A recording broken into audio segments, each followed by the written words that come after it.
Solomon ராஜாவின் குமாரனாகிய ரெகொபெயாமிடமிருந்து இஸ்ரவேலின் 10 கோத்திரங்களை பிரித்து யெரொபெயாமினுடைய கரங்களிலே தேவன் கொடுத்தார். ஆனால் இந்த இஸ்ரவேலின் ராஜா தன்னை தாழ்நிலையிலிருந்து உயர்த்தின தேவனை மறந்து அவருக்கு விரோதமாக துணிகரமான பாவங்களை செய்ததினால் அவர் நிமித்தம் இஸ்ரவேல் தேசமே தேவ கோபத்திற்குள்ளாயிற்று. அவரிடம் காணப்பட்ட 4 விதமான பாவங்கள் குறித்து 1 ராஜாக்கள் 12-13 அதிகாரங்கள் விவரிக்கின்றன. 1, 2 கன்றுக்குட்டிகளை செய்து இவைகளே உங்களை எகிப்திலிருந்து அழைத்து வந்த தேவர்கள் என்று உரைத்தார்.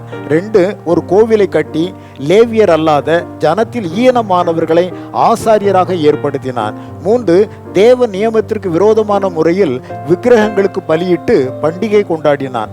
4, தேவனுடைய மனிதனின் எச்சரிப்பின் வார்த்தைகளுக்கு செவிகொடாமல் அவருக்கு விரோதமாய் செயல்பட துணிந்தான். தேவ மக்களாகிய நாம் எந்த நிலையிலும் கர்த்தருக்கு பயந்து அவர் வழிகளில் நடப்போமாக.